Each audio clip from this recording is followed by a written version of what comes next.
I believe that you guys should have a clear timeline of events of what's happening. So I know I've been pretty quiet the past few days. You can imagine I've been with my fellow residents and friends.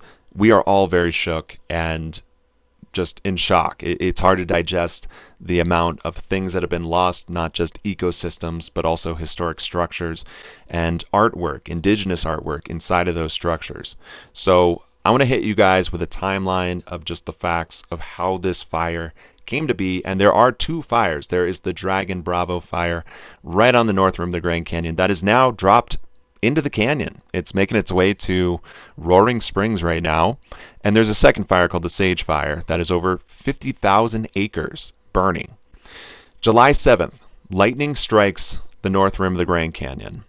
The people in charge decided that they would watch over this fire. It would be a managed wildfire and they would watch it, and we don't get a report until July 9th is our next update, that this fire has now grown to 27 acres, but it is not threatening anything or anybody.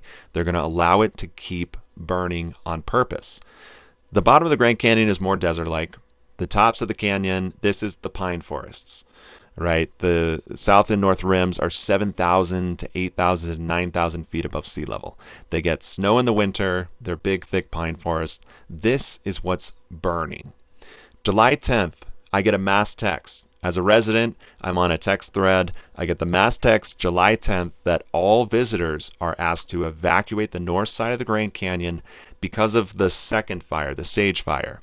They believe that the Sage Fire, as it grows, it could potentially block the visitors from exiting the national park because this is one of the biggest wilderness areas in the country. There's essentially one road in, one road out.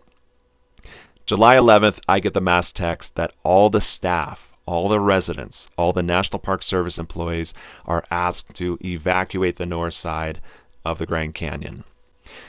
July 12th, we get reports of the first structure being damaged. July 12th, we're told that there's a chlorine leak due to the wastewater treatment plant on the north rim being destroyed, which immediately I'm thinking, wastewater treatment plant is down.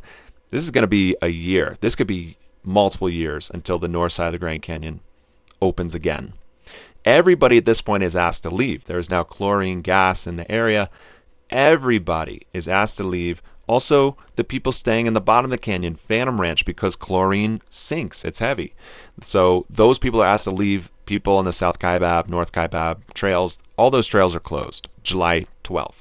Yesterday, July 13th, at 3 a.m., after everybody's been asked to leave, we get reports that the Grand Canyon Lodge has burned.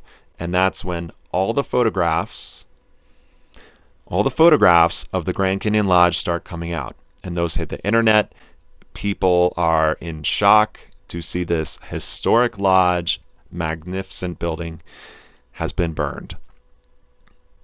There's still more to tell you guys about. I just wanted to find a way to express this because it's a difficult time.